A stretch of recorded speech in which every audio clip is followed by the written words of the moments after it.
शहरातील bank of Maharashtra येथे महाग्राहक परिचर्चा संवाद कार्यक्रम संपन्न. मुरुम तारीख 15 येथील बँक ऑफ महाराष्ट्र शाखेत महाग्राहक परिचर्चा संवाद कार्यक्रम संपन्न झाले.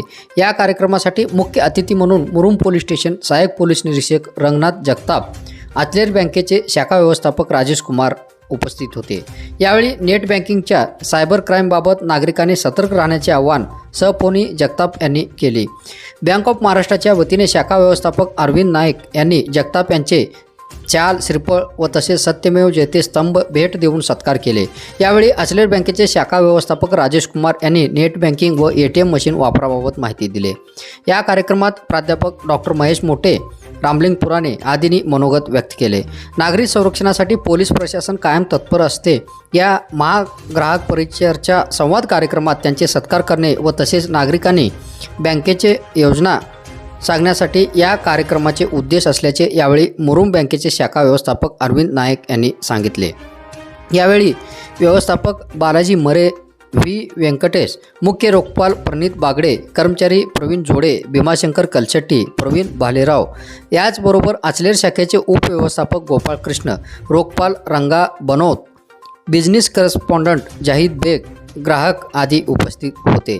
कार्यक्रमाचे सूत्रसंचालन व आभार बालाजी मरे यांनी मानले. सध्याचं युग जे आहे ते डिजिटल चालू आहे. सध्या प्रत्येकाचा दिवस सुरुवातच मोबाईलपासून होतो आणि रात्र झोपताना पण आपण मोबाईल पाहूनच झोपतो, बरोबर आहे.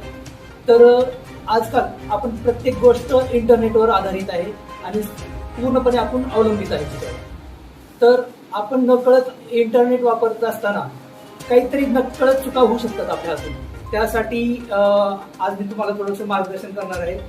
आता आम्ही पोलीस स्टेशनला ज्यावेळेस आम्ही असतो त्यावेळेस पोलीस स्टेशनला काही लोक येतात की सर 10,000 रुपये ATM मधून गेले, अकाउंटवरून 10,000 गेले, 20,000 गेले. मग आम्ही विचारतो त्याला की कसं काय गेलं, तर तो सांगतो की एक फोन आला, त्याने सांगितलं की एक लकी ड्रॉ वगैरे काहीतरी लागलेलं आहे तुम्हाला आणि तुम्हाला त्यासाठी तुम्ही आमचे सिलेक्टेड ग्राहक आहात आणि तुम्हाला त्याचा आम्ही पासवर्ड पाठवतोय OTP, तो तुम्हाला फक्त कळवायचा आहे आणि त्या माध्यमातून आम्ही तुम्हाला तुमच्या अकाउंटवरती पैसे पाठवणार आहे. आपल्याला एवढं समजत नाही की तो 25 लाख रुपये आपल्याला का द्यायला तयार असतो. 25 लाख 50 लाख काही सांगतात तिकडे. तर आपण काय करतो, त्यांच्यावर न कळत विश्वास ठेवून लगेच आपल्याला आलेला OTP आपण सांगून टाकतो आणि त्यावेळेस ते लोक आपल्याकडून मग 2 मिनिटात तर आपल्या अकाउंटला रिकामं करून टाकतात. तर हे जे आहे तर सायबरचे भरपूर प्रकार आहेत. त्यामध्ये पोर्नोग्राफी आहे, मॉर्फोलॉजी आहे, परत तुमचं इंटरनेट हॅकिंग आहे, परत जर बघितलं तर पासवर्ड चोरायचं किंवा व्हायरस, एखादी जर डाटा आपल्याला हे करायचं असेल, चोरायचं असेल तर ते काय करतात, हॅक करतात. तर असे सायबरचे खूप प्रकार पडलेले आहेत. त्यासाठी आपल्याला खूप अवेअर राहायचं आहे आणि आता सांगतानाच पूर्ण काय 66 कलम 66 जे आहे IT ॲक्टचं, त्यानुसार आपल्याला शिक्षा आहे 3 वर्षापासून ते 1 लाख रुपयेपर्यंत शिक्षा आहेत त्यामध्ये. तर सगळ्यांना एकच सांगणं आहे माझं की मोबाईलचा खूपच अतिशय जपून वापर करा, इंटरनेटचा वापर करताना खूप जपून करा आणि काळजीपूर्वक आलेल्या फोन प्रत्येक रिसीव्ह केलाच पाहिजे असं काही नाही. प्रत्येक फोन पण आपल्याला बाहेरच्या याच्यातून येतात, नायजेरियन फ्रॉड वगैरे आहेत. त्या पद्धतीने ते लोक पण काय करतात की आपल्याला फोन करून आपल्याला आपली माहिती चोरतात. त्यामुळं ज्यावेळेस तुम्ही इंटरनेटचा वापर करत असाल त्यावेळेस होईल तेवढी काळजी आणि पासवर्ड कुणाला शेअर करायचा नाही, कुठलाच असो. आता काही लोक असे असतात त्यांचं आमच्याकडे येतात की सर ATM कार्डमध्ये गेलो, ATM मध्ये पैसे काढत होतो तर पैसे निघाले नाहीत आणि परत बघतोय तर माझ्या अकाउंटवरले पैसे गेले. आता कसं, पण त्यावेळेस काय असतं की आजूबाजूला कोणीतरी लोक उभारलेले असतात तुमच्या. ते लोक आपण व्हिडिओ आपल्या CCTV कॅमेऱ्यामध्ये पाहतोच की त्यांनी हात चालाकीमध्ये त्यांच्याकडे सगळ्या बँकेचे कार्ड असतात. ते फक्त चेक करतात की तुमचं कार्ड कोणतं आहे, त्यानुसार ते तुमचं कार्ड जे डुप्लिकेट कार्ड आहे ते हातात काढून ठेवतात आणि तुम्हाला विचारतात की काका काय प्रॉब्लेम आहे का, ठीक आहे तुम्ही चालू करा, बघू दाखवा तुमचा पासवर्ड. आपण त्यांच्यासमोर टाकून देतो आणि त्यावेळेस ते त्यांचं कार्ड काढतात. त्यावेळेस काय होतं तर आपले पैसे निघत नाहीत. मग ते म्हणतात नाही हे कार्ड तुमचं काहीतरी प्रॉब्लेम आहे, तुम्ही बँकेत जाऊन चेक करा. आणि ते त्यावेळेस त्यांचं कार्ड आपल्या हातात ठेवतात आणि आपलं कार्ड आणि पासवर्ड पाहून घेतलेलं असतं. अशी खूप फ्रॉड आहेत.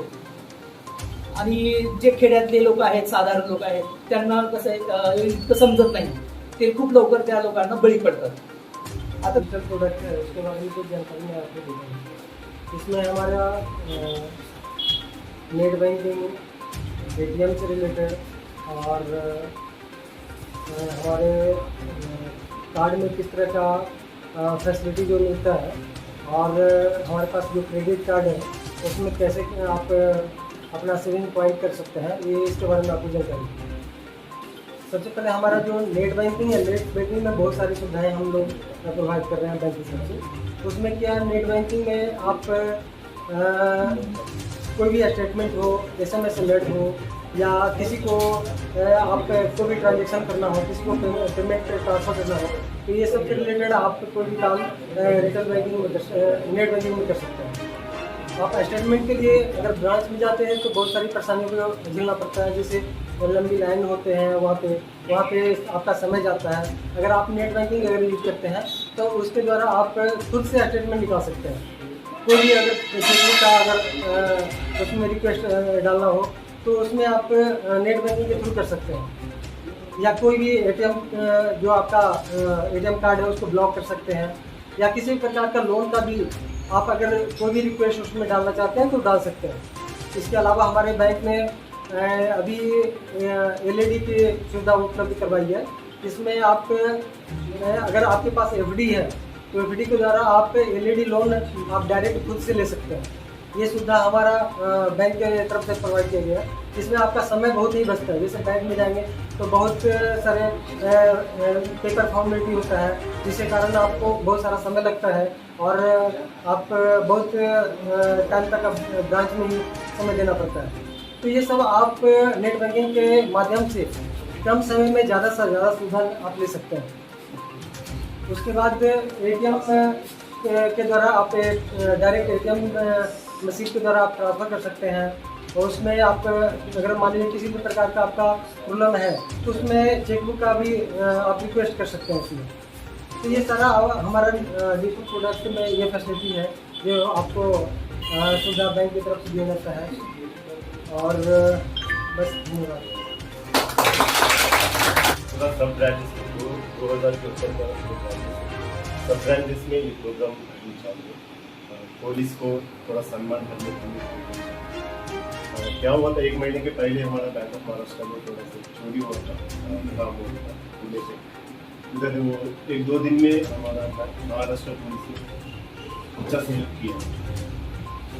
उसके वजह से हमारा बैंक ऑफ महाराष्ट्र में बोला है सब बैंक ऑफ महाराष्ट्र ब्रांचेस जिधर है इधर सब पुलिस को थोड़ा सम्मान करें. इसलिए इधर जफर सर आए, बहुत धन्यवाद हमारे लिए कस्टमर के तरफ से. हमारा बैंक ऑफ हम सब mobile banking, internet banking, ATM card, हमारे पास बहुत सारे ऑप्शन हैं. हम सबको एजुकेट कर रहे हैं मगर बहुत लोगों को मालूम नहीं है. और क्या है, ये बहुत पुराना ब्रांच है. इधर हमारा 30,000 के ऊपर का जो कस्टमर है, हर दिन सब कस्टमर को हम सर्विस करना बहुत प्रॉब्लम है. एक कस्टमर के लिए उनका पासबुक का एंट्री चाहिए, कैश डिपॉजिट करता है, बहुत सारी इंक्वायरीज रहते हैं. एक ही कस्टमर का सब हम सर्विस किए, ऐसे किए तो एक दिन में हम 50 से ज़्यादा कस्टमर को हम सर्विस नहीं देते. इसलिए बैंक ने इतना डिजिटल प्रोडक्ट सब लेकर आए. इसमें बहुत लोग एजुकेटेड लोग भी हैं, उसको हम कितने बार भी हम बोलेंगे सर ऐसा ATM पे यूज़ करो, नेट बैंकिंग पे यूज़ करो, मगर वो डरता है. हम ये क्या मीटिंग लगाए इसके बारे में, करने का जरूरत नहीं. सब जगह 10% का कुछ फ्रॉड हो सकता है. तो फ्रॉड किधर होता है, अपना जिधर अपन OTP बताते हैं, लेकिन अपना जो सीक्रेट है वो अपन सीक्रेट को अपन देता है, उसका पासवर्ड देता है, उसकी वजह से ही होता है. उसके लिए ऐसा नहीं, अब किसी को भी अब पिन नंबर नहीं बताना है, CVV नंबर नहीं बताना है. कोई बैंक वाले कस्टमर के लिए CVV नंबर के लिए, ATM कार्ड के लिए कभी भी फोन नहीं करते. जो करता है उनका टारगेट कैसा रहता है, हर दिन उनका टारगेट रहता है 100 लोगों का फोन करना, उसका टारगेट उसमें 1-2 लोगों का ही रहता है। कोई 1-2 लोग ऐसा टेम्प्ट हो जाता है, तो थोड़ा लोग को डराते हैं, जैसे इनकम टैक्स से फोन आता है, जीएसटी से हम फोन करते हैं, नहीं ऐसा डरने के लिए थोड़ा लोगों को ऑफर देता है, आप रिचार्ज करो 300 रुपया नहीं तो आपको आईफोन मिलता है। ऐसा थोड़ा लोगों को ऐसा बोल के उनमें से 1-2 लोगों को उनका टारगेट हो गए तो उसका उस दिन का उनका पैसा मिलता है। इसलिए आप सबको रिक्वेस्ट है, कोई भी आपका जो OTP के बारे में, जो ATM का पिन के बारे में, आधार कार्ड के लिए किसी को नहीं पता। कोई डाउट है बैंक में आके मैनेजर पॉसिबल, मगर सब आपका डिजिटल बैंक का जो प्रोडक्ट है सब यूज़ करते हैं, सब फोन में आप घर पे बैठ के आप बैलेंस देख सकते, स्टेटमेंट देख सकते। इधर बहुत लोग स्टेटमेंट के लिए आते हैं, हम बहुत बार बोलते हैं सर आप स्टेटमेंट घर पे बैठ के 2 मिनट आप ओपन कर सकते हैं, मगर वो नहीं सुनता। हमारा रिक्वेस्ट ये है डिजिटल बैंकिंग का यूज़ करो, इसमें कुछ टेंशन नहीं। और हम आके अभी 2 महीने हो रहे, हम बहुत ट्राई कर रहे अच्छा सर्विस करने के लिए। कभी कभी हम भी सब ह्यूमन बीइंग से सब भी किसी को भी थोड़ा प्रेशर देता है, तो कुछ गलती हो गई तो नेक्स्ट टाइम वो कवर करेंगे, अच्छा सर्विस देने के लिए कोशिश करेंगे। और सर ने एक बात बोला था कि बिजनेस बहुत छोटा है, ऑलरेडी हम पेपर में भी दिया है, 100% नेक्स्ट फाइनेंशियल ईयर हमारा नया डेफिनेटली। सबके लिए धन्यवाद, सबका टाइम हो, सबका भी टाइम हो दिया है, शुक्रिया।